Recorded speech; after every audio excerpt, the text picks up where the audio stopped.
آپ کے سلسلے قادریہ، یہاں پہ کافی قادری بیٹھے ہیں، بالکل سبحان اللہ، سارے قادری ہیں جی، الحمدللہ سارے قادری ہیں، سبحان اللہ۔ سلسلہ قادریہ کے 10 اصول ہیں، کتنے؟ 10۔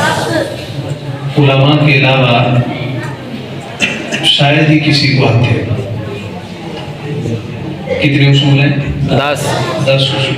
پھر آج ہم نے کہا میرے نادے نال قادری لا دے، انہوں بناتا پڑے کر ٹھیک ہے، نادے بھی ٹھیک ہیں، لیکن جب انسان کسی سلسلہ ہے تصوف میں داخل ہوتا ہے تو اس کے کچھ لوازمات ہوتے ہیں۔ یہ نہیں ہے کہ بس نام کے ساتھ ساتھ لابطہ لگا دیں۔ سلسلہ قادریہ کے کتنے اصول ہیں؟ ظاہر محبت علی 10 بیان کری۔ پہلا اصول، سلسلہ شیخ کہتے ہیں میرے سلسلہ شریف میں جو داخل ہوگا نا، پہلا اصول یہ ہے جو قادری ہوگا وہ زندگی میں کبھی جھوٹ نہیں بولے گا۔ جو قادری ہوگا وہ زندگی میں جھوٹ نہیں۔ آپ سے کسی نے پوچھا یہ آپ نے اپنے سلسلہ شریفہ کا یہ جو پہلا اصول رکھا ہے اس کا اوریجن کیا ہے، اس کی بنیاد کیا ہے؟ آپ نے فرمایا اس کی بنیاد میری اماں جی ہے، سبحان اللہ، میری والدہ ہے۔ کہتی وہ کیسے؟ کہا میں 17 سال کا تھا، اماں جی کہنے لگی پتر بغداد جا کے علم حاصل کر، تو ترکے میں سے میرے پاس 40 دینار تھے، تو انہوں نے جیب کے اندر سی۔ مشہور واقعہ ہے، پہلے اچھے وقتوں کی بات ہے، دوسری جماعت کی اردو میں ہوتا تھا۔ اچھا، میں جانے لگا، میں نے کہا اماں جی کو وصیت کر دیں، جانے کب ملاقات ہو، تو اماں جی کہنے لگی پتر جھوٹ نہیں بول، پتر جھوٹ نہیں۔ راستے میں ڈاکو پڑ گئے، مجھے بچہ جان کے چھوڑ دیا، ایک ویسے ہی سلسلی دور سے گزرا، تیرے کول کی ہے؟ میں کہا میرے کو 40 دینار نے۔ جھوٹ بولنا، میں جھوٹ نہیں بولتا۔ اس نے ہاتھ لگایا تو کچھ نظر آیا، سردار کے پاس لے گیا، سردار کہتا ہے اس لڑکے کو کیوں لائے ہو؟ یہ کہتا ہے 40 دینار ہیں۔ کہاں پہ ہیں؟ سلوکے میں سیے ہوئے۔ اس نے جب سلوکا پھاڑا تو 40 دینار۔ سردار حیران ششدر رہ گیا، اور پتر تجھے معلوم ہے ہم کون ہیں؟ تم ڈاکو ہو، کیا کرتے ہو؟ مال لوٹتے ہو۔ تم جھوٹ بول کے مال بچا بھی سکتے تھے۔ کہ جھوٹ بول کے مال تو بچا لیتا، ماں سے کیا گیا وعدہ کیسے نبھاتا؟ ماں نے کہا پتر جھوٹ نہیں بولنا۔ کہنے لگے اتنی عمر میں توبہ کر گیا، ہم ساری عمر گزار گئے ابھی تک جھوٹے کے جھوٹے۔ ہمارے معاشرے میں کتنا جھوٹ ہے، نمازیں پڑھتے ہیں پھر بھی جھوٹ بولتے ہیں، کئی سال درسیات پڑھتے ہیں پھر بھی جھوٹ بولتے ہیں،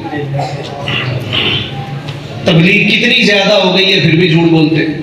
لیکن اگر کبھی آپ جاپان جائیں نا، کوئی آپ کو جھوٹا نہیں نظر آئے گا۔ اس کی وجہ یہ کہ ہمارا سماج جھوٹ پہ پلنا شروع ہو گیا۔ ہم سمجھتے ہیں جو جتنا بڑا جھوٹا ہے یہ اتنا بڑا کلاکار ہے، جتنا زیادہ جھوٹ بولتا ہے اس کو بات کرنے کا اتنا ہی فن آتا۔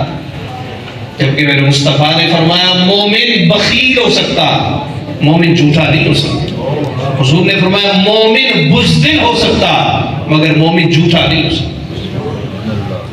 شیخ عبد القادر جیلانی رحمۃ اللہ تعالی آپ کہتے ہیں کہ 25 سال میری زندگی کے ایسے گزرے، نہ کوئی مجھے پہچانتا تھا نہ میں کسی کو پہچانتا تھا، گمنامی کی زندگی۔ آج دیکھیں نا جاہ و حشم کتنا زیادہ ہے، بات پہ سیلفی بناؤ اور اپلوڈ کر، لوگ عمرے پہ جاتے ہیں وہاں پہ کعبہ شریف ہے اس کو پشت کر کے سیلفی بنائے، حضور علیہ السلام کا روزہ ہے پشت کر کے سیلفی بنائے۔ یہ تم کیا کر رہے ہو؟ یہ کہاں پہ تم اس طرح کے کام کر رہے ہو؟ ادب گاہست زیر آسمان زرش نازک تر، نفس گم کر دمی آئے جنید و بایزیدیدہ۔ یہاں تو حضرت بایزید اور جنید اونچی سانس نہیں لیتے، تم یہ کیا گستاخیاں کر رہے ہو؟ یہ جاہ و حشم ہے، یہ اپنے آپ کو چاہے جانے کی خواہش ہے۔ اپلوڈ کر دی، پھر منٹ بعد دیکھیں گے کتنے لائک ہو گئے، کتنے کمنٹ آ گئے، کتنے شیئر ہو گئے۔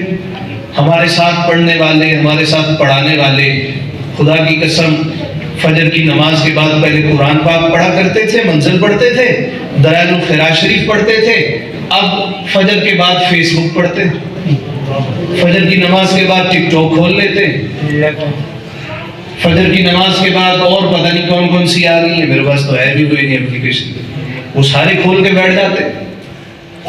میرے امام نے کہا تھا کہ شب رات بھر سونا تجھے، دل لہو میں کھونا تجھے، شرم نبی خوف خدا یہ بھی نہیں وہ بھی نہیں۔ اتنا وقت برباد، اتنا وقت برباد۔ شاید کہتے ہیں کہ میں نے زندگی کا لمحہ کبھی برباد نہ کیا، درست العلم حتی صرت قطبا، میں نے اتنا علم پڑھا، اتنا علم پڑھا، اتنا علم پڑھا، اللہ نے علم کے صدقے مجھے مقام قطبیت عطا کر دیا۔ آپ نے کبھی سوچا ہے کہ